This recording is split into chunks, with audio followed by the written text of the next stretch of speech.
Hello there everyone, today's video is all about giving away property. So let's say you have a buy-to-let portfolio and you want to give away one or more of those properties to say the next generation, say to family members, but there are of course tax ramifications. Now, considering the various taxes, inheritance tax, a lot of people are familiar with the concept of giving assets away and surviving for 7 years for that to fall out of your estate for IHT, which is fine. But the problem is with doing that, if it's anything other than cash that you're giving away, you've got another tax problem, that is capital gains tax. So if you give away certain assets, then capital gains tax is in play, even though inheritance tax may not be in play because, for example, you survive 7 years. But capital gains tax, nevertheless, is a problem.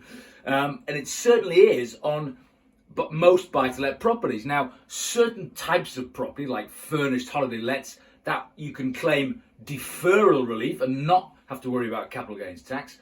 But most buy-to-let properties that aren't furnished holiday lets would not qualify, and hence you would have an immediate capital gains tax problem if you simply gifted a residential buy-to-let property to a family member, say. So what can you do about it? Well, in this video we take a look at a planning option that is available to basically solve the problem. So not only will you have no inheritance tax, but you'll have no capital gains tax either. So how do we do it? Well, let's take the example of Mr. X, who owns a residential property, is part of a portfolio, and he wants to gift that to one of his kids, Mrs. Y, and the value of this property is £300,000. So the buy-to-let property is worth 300 grand.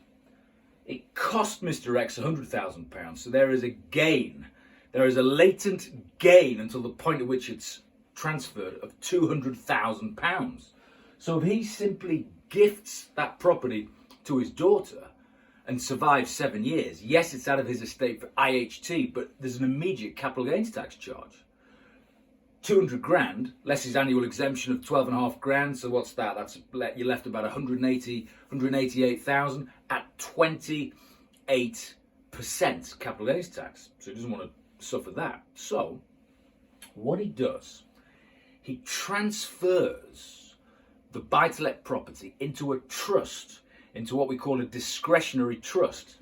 So this trust here, now a trust can only have 3 basic components to it: the settlor, i.e. who sets it up; the trustees, i.e. who manages it; and the third one, the beneficiaries, i.e. who is the trust set up for.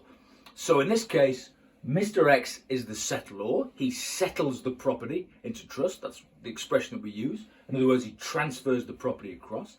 Trustees, you can get some professional trust company to be the trustees, or you can get individual members, lawyers to be the trustees. And then, of course, the beneficiary being his daughter, Mrs. Y. Now, when you transfer buy-to-lets into a discretionary trust, there is certain rules on the tax situation. So the first thing is that in itself is what we call an immediate lifetime transfer for inheritance tax purposes. So inheritance tax isn't just payable when you die, but it's payable in life in certain circumstances. And this is one of them. Well, you may say, well, why on earth, Simon, why are you telling us to put it into a trust if there's IHT now, when we know we can just gift it away and wait 7 years? Yes, but remember, we've got to link it in with the problem of the capital gains tax, so just bear with me on this. So when it's gone to a trust, the rules say, they specifically talk about the linkage between capital gains tax and inheritance tax. And they say that, look, capital gains tax can be avoided when you transfer property into a trust if there is inheritance tax in play at the same time. Okay, so let me just repeat that. The tax rules say that you can defer capital gains tax, so it's not payable when you transfer property to a trust, so long as there is inheritance tax in play. So we're not going to hit you for CGT, but potentially you're going to be hit for IHT. That's the tax rule. Now, look at the value of this property, £300,000. For IHT, remember, everyone has this nil rate band, which means it's the first amount that you can have without paying any inheritance tax. So in theory, yes, inheritance tax is due when the property is transferred into the trust, but the first 325 grand is tax free, assuming he hasn't done anything like this before. Property worth 300 grand. So property goes into the trust, no capital gains tax because IHT is in play, and the IHT amount that is due is zero. That's how it works. That's playing by the rules. Perfect. So you've now got a property in a trust and there's been no tax leakage. Oh, okay, maybe there's been some SDLT, but SDLT, not mega bucks in the grand scheme of things compared to capital gains tax and inheritance tax. So we've got a property here. Now, remember, Mrs. Y is the beneficiary of the property. So, what the trustees can do, they can move this asset out of the trust and pass it on to the beneficiary, Mrs. Y. So the property comes out from the trust into Mrs. Y's hands, which was always the intention all along from father to daughter, but it's just gone via a trust. Now,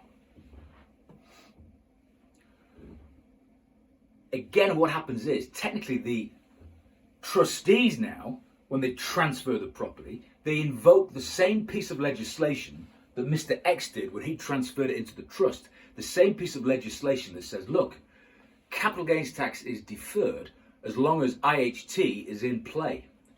So, no capital gain on the trustees when they transfer the property to Mrs. Y.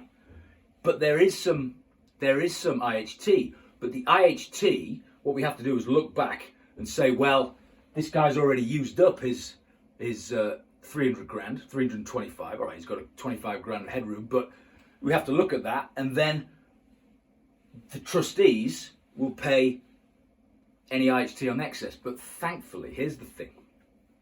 The maximum amount of IHT payable by the trustees on moving the property into Mrs. Y is never more than 6%. It's called an exit charge. So 6% of the value of the property. So that's pretty good. That's a pretty. It could be a lot less than that, depending on the time lag between moving it in and getting it out to her. So effectively, she would then have this property. She would inherit it. No, inherit is not bad. It's a bad example because he hasn't passed away yet, but you know what I mean. She acquires the property at his base cost. So 100 grand is what it cost him. For all intents and purposes, it costs her 100 grand as well. So that when she then sells it in the future, she would have a gain that he would have had he passed it straight to her, but she may never sell it for decades. So she inherits it. She basically stands in the shoes of him, of her dad, in terms of the cost base of that property. So that's great. So she's got this property. It's worth 300 grand.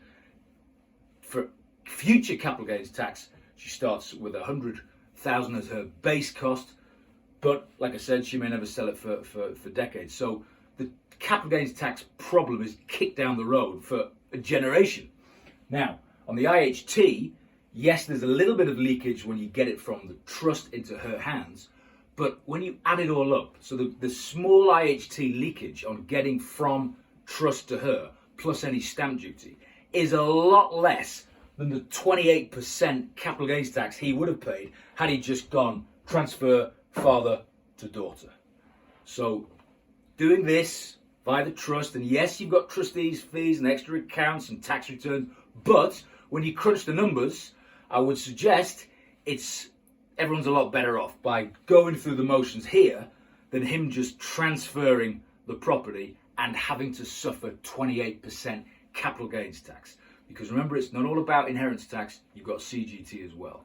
But this neat little maneuver here on the trusts where it says no CGT as long as IHT is in play, and if the IHT rate is zero, that counts as being in play still, then that's how we get around the problem. So, food for thought there. If you're in this situation and you've got a few properties, you're looking to offload one to a family member, particularly if you've never done any what we call lifetime transfers before into trust, and of course the value of the property is neatly in this example falls just below the nil rate band of 325 grand. But if you're in that situation, then do give it some thought. But it is a little bit more complex than I've put it in because of the fact you've got all the legalities and the trusts and the tax returns, and SDLT is in play as well. But like I said, given all of that, it still should be the fact that you're a lot better off than simply paying the capital gains tax on the transfer direct. So if you like this video, please do subscribe, and I'll see you soon.